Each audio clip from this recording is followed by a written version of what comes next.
Jemi këtu tani në pjesën e fundit të emisionit tonë me zonjën Ermira Pirdeni nga Shoqëria Shqiptare për çdo moshë, për të folur Pirdeni, po, ndjes.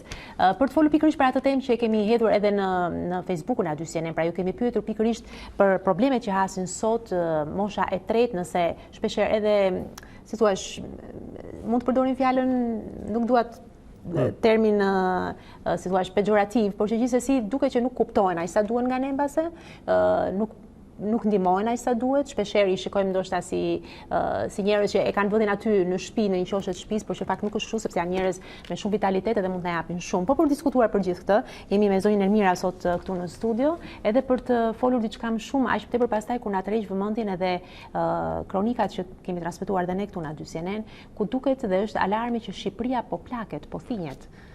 Çfarë po ndodh? Unë falenderoj rreth parë që keni kapur këtë temë dhe aq më tepër ju dy të ri, sepse jeni ju që do ta zhvilloni këtë çështje, sepse ne nëse punojmë për të ndërtuar një shoqëri për gjithë ata që do të moshohen, sepse ne vetë nuk e arritëm dot këtë gjë.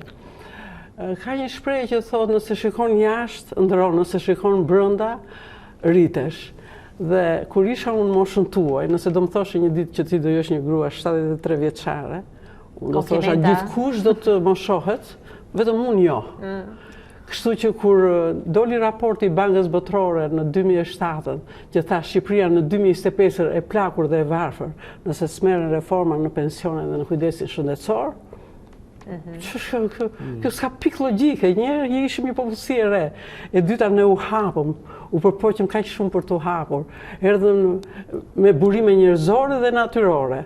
Erdhën kaq shumë organizma, kaq shumë ambasada, kaq shumë fonde, Banka Botërore, gjitha që mbajnë një lloj përgjegjësie ku aprekin jetën e njerëzve. Këto fonde, kështu që kjo ishte krejtësisht e pabesueshme. Dhe të më thoje mua në 2007 se në 2019 do dilte një raport që do ftiste që Shqipëria në top listën e plakjes globale, sigurisht që është e pabesueshme. Dhe për të ndihmuar bisedën tuaj zonja Ermira, unë ju ftoj të ndjekim një kronikë të shkurtër, është gazetarja jonë Ornela Joti, e cila ngre pikërisht këto shqetësime dhe na përball me shifrat që vërtet na bëjnë që të mendojmë shumë. E ndjekim. Shqipëria po thinjet me shpejtësi. Të rinjtë po largohen, lindjet kanë rënë ndjeshëm, ndërsa popullsia e moshuar vitet e fundit është trefishuar.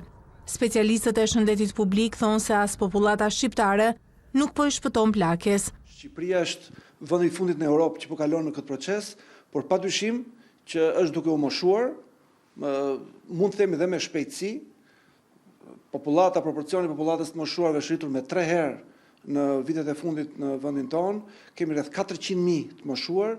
Jemi të ngjashëm me vendet tjera të Europës lindore, që nuk plakemi thjesht në majt piramides, po plakemi dhe nga mesi piramides, që ka do thot një influencë të rëndësishme ka edhe emigracioni, pra largimi i të rinjve në drejtim të qendrave të kapitalit dhe të punës, që shton në mënyrë relative proporcionet moshuarve në vend. Faktorët që ndikojnë në ta shtoqëtuar moshim popullsisë është padyshim dhe ulja e fertilitetit, gjithmonë më pak foshnjë, gjithmonë më pak fëmijë. Vetëm 2 dekadat e fundit numri të moshuarve është shtuar ndjeshëm, nga 8% që zinte kjo grupmoshë në vitet 2001, në 2018 të moshuarit zën gati 14% të popullsisë. Por plakjen e vërtet duket se do ta përjetojmë pas 10 vitesh. Sipas projeksioneve të Instat, në 2031 mosha mesatare e popullsisë do të jetë 42 vjeç, numri i vdekjeve do të rritet, ndërsa shtimi i popullsisë do të jetë edhe më i ulët. Nëse vazhdojmë me këto ritme, ne do të ndjekim profilin e popullatave të tjera europiane, të cilat kanë më shumë të moshuar në nivel proporcional se që kemi ne. Me shumë gjas në të ardhmen e afërt ne do të kemi një proporcion gjithmonë më të madh të moshuarve në Shqipëri dhe për këtë ne duhet përgatitemi, sistemi shëndetësor dhe sistemi social. Italia është një ndër vendet me popullsinë më të plakur në Europë, ku 23% të saj e zën të moshuarit. Pas një dekade, edhe Shqipëria do të ketë më shumë të moshuar, më shumë nevojë për shërbime ndaj tyre, por veçanërisht për politika stimuluese për shtimin e popullsisë. Mirë, këto janë të dhënat e deri tani, por zonja Pirdeni, unë do ta ktheni bisedën edhe në një kënd tjetër, se një gjë është koha kalon, nuk e ndalojmë dot dhe gjithë shkojmë drejt moshimit në fund fare, është natyrale.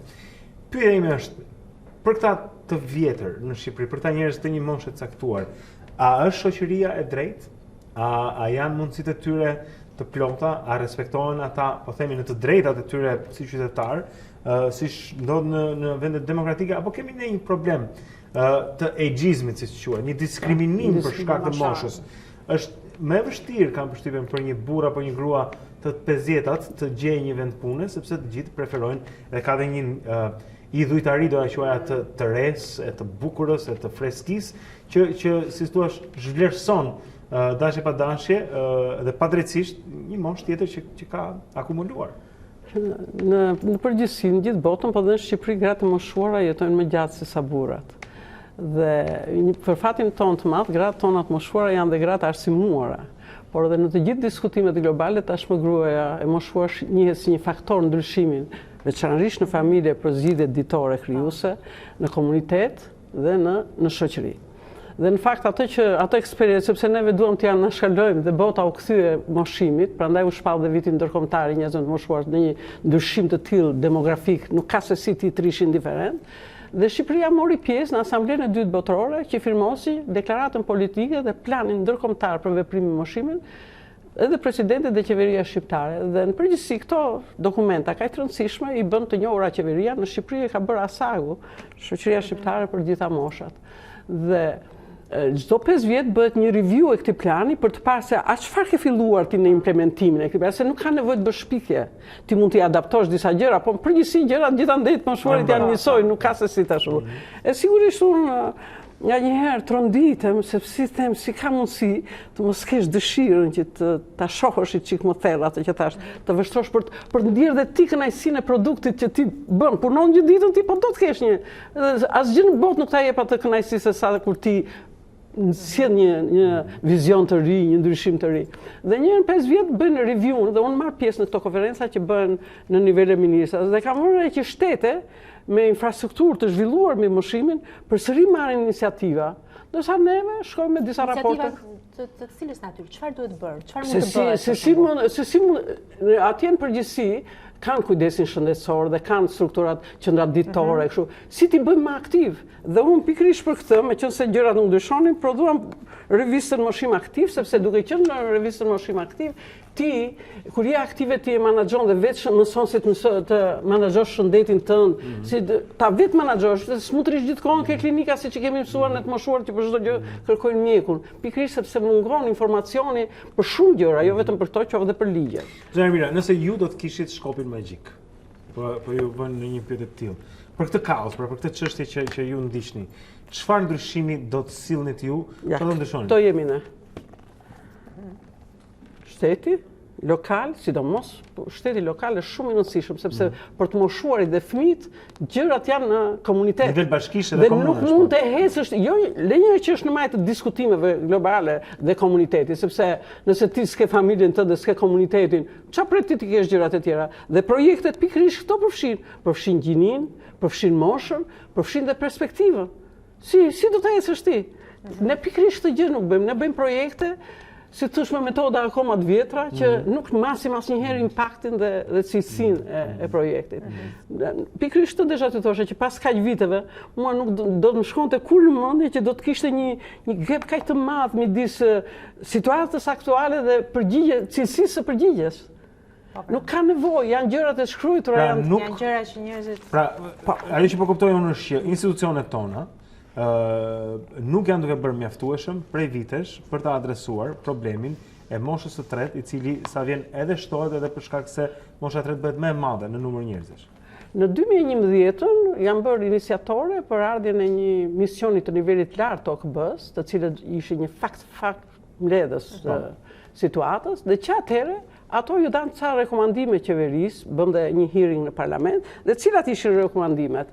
Infrastruktura institucionale, procesi politikave dhe masat e politikës, ulëmtime, grumbullimit dhe i të dhënave dhe analiza dhe burimet njerëzore. Më thoni mua, ka një strukturë? Ja, shkoni ju gjeni një strukturë. Ka në ministri një që thonë pikë fokale e moshimit, e cila mori pjesë në takimin që u bën në nivel ministra siç thash, dhe të kthehesh nga një takim ku ti ndryshon vizionin tënd dhe mënyrën e të menduarit. Mund mos bësh mbledhje dhe një takim me të gjithë aktorët që të thuash se kjo është situata? Dhe të paktën ta fillojmë me një fije, qoftë me ngritjen e një strukture. E kuptoj. Shteti nuk po lëviz, nuk po luan gishtin, po bën vetëm shfaqjen e zakonshme dhe kaq, minimumin e mundshëm. Çfarë janë rreziqet? Çfarë janë problemet që Problemet janë se neve vuajmë varfrinë e pensioneve të ulta. Nuk gjendet, unë jam një grua që kam punuar tamam këtu që mos them më tepër, që kam punuar 35 vjet në Institutin e Shëndetit Publik dhe kam 30 vjet që në natën e parë të proceseve demokratike dhe deri sot që punoj në mënyrë të papaguar vullnetare. Dhe kam pensionin 150 euro, 200.000 lekë vjetra. Dhe unë, dhe mbi të gjitha, kjo varfëri nuk është vetëm se ne kemi pensionet ulta, se ne nuk kemi shërbim gerontologjik, siç është pediatria për fëmijët, është gerontologjia, ti nuk merr atë shërbim që duhet, ty të jepet diagnoza tjetër për tjetër. I përshtatshëm për moshën. I përshtatshëm dhe pastaj është moshimi aktiv, qendra ditore, qendrat rezidenciale. Më thoni mua ju në 30 vjet, a ka një qendër rezidenciale apo ditore brenda standardeve?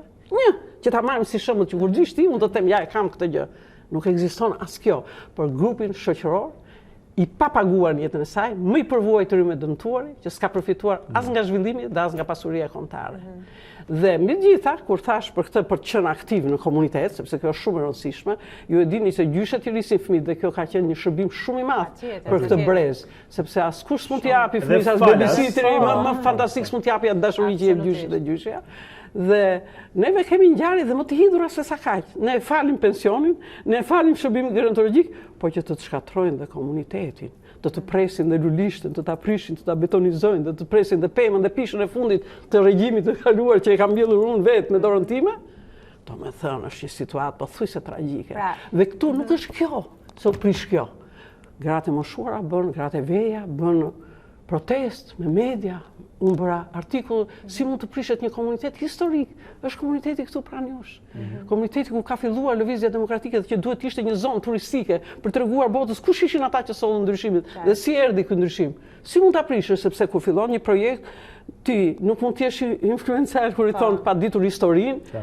Ku ka arritur dhe çfarë efekti do të kesh? Çfarë bëjnë këto çfarë përmirësojnë në jetën e banorëve?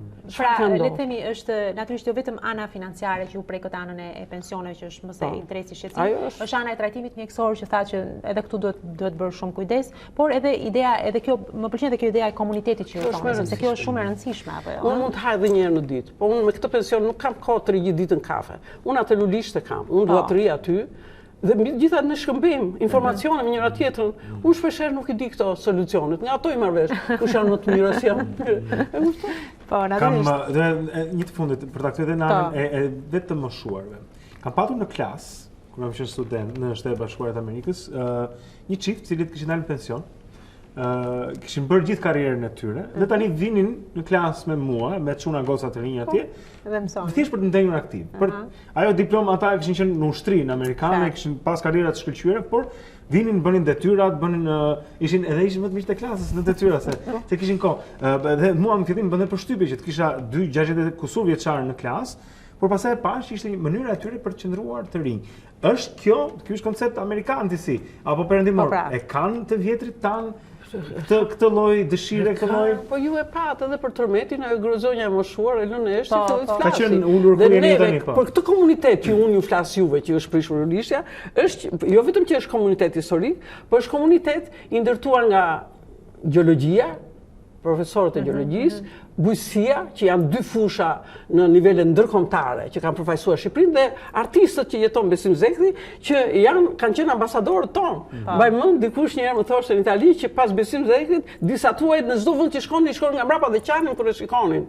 Dhe këtë komunitet pikërisht është komunitet shkatruar. Këtë komunitet që kishte ndërtuar vetë lulishte të gjitha. Dhe është 66% popullsia moshuar në katin e parë dhe tek dritarja i kanë vënë viza, do të thonë një urbanistik, pa logjik, unë vetëm këtu mund të shikoj. Viza që të parkosh makinën ti të vishte dritarja ime, të parkosh mua makinën, unë e kam dritaren për ajër. Do me thënë sepse kur thash për perspektivën është shumë e rëndësishme klima. Bota po punon për klimën. Ti nuk mund ta prishësh klimën kaq rënd, që mund të hap dritaren dhe dëgjoj tymin tënd. E kupton ti ka disa, nuk është puna se janë gjërat e vështira, ne i bëjmë të vështira. Aty ka një rrugë të këmbësorëve që shkonin gjithë të moshuarit dhe të lagjeve tjera shkonin te liçeni. Vjen një familje, jo për plantacion, po i gardh një ardhi që është dhe i krimur e ardhia. E zë rrugën, e bën të frikshme dhe aty ka ndodhur lloj aksidentesh, një person i vetëm dhe një bashkëjetër. Se çfarë të them? Janë shumë në fakt histori tipike gjërat e vogla që krijojnë vështirësi. Shumë e drejtë, shumë e drejtë. Dhe i rritim. Mund të flitet shumë në fakt për këtë temë, sepse është i harojmë shpeshherë moshat e treta, por që duhet folur shumë për këtë. Ta marr këtë revistën sepse nuk do ta mbyll kështu, do ta mbyll me një mesazh human, se gjithmonë llafet të mbeten, nuk lën gjurmë sa ç'lë arti që Dhe ky botim është prej sa kohësh që ka 2 vjet ky botim dhe nuk u mbështet më as nga organizma ndërkombëtare, as nga askush. Mund të kemi projekte dhe fonde shoqata që ashtu. Kjo është një poezi e Salajdin Salit, një burr 40 vjeçar, pedagog i Universitetit të Tetovës, i cili ka shkruar poezinë në provincë. Në provincë, gazetat nuk vijnë fare, posta rihapur pa orë në ditë, telefonat nuk janë instaluar, letrat vijnë me vonesë. Megjithatë, në provincë ka më shumë arsye që njerëzit janë të lumtur. Ata kanë një ëndër me metropol. Ku njerëzit shëtisin me limuzina, fëmijët kënaqen luna parqe. Bëhet dashuri me telefona celular, bota shikohet TV kolor. Nuk pjetu i kroj. Pepsi, Coca-Cola. Në provincë, njerëzit nuk e dinë se në atë ëndër ka shumë uri për dashuri provinciale. Për ta thënë. Për t'i thënë shoqërisë që gjërat e tepruara asnjëherë, se sikur ti je pajisur me fuqi të mbi natyrshme, çfarë ke mbjell do të korrësh. Patjetër. Ishte kënaqësi që ishe sot me ne, vërtet dhe që ndam opinionet tuaja, por edhe mësuam edhe më shumë. Zonja Ermira Pirdeni nga Shoqëria Shqiptare për çdo moshë, mund t'i kërkoni ata në Google e të mësoni më shumë për këtë çështje, kanë vite që punojnë për moshën e tretë edhe për drejtësi.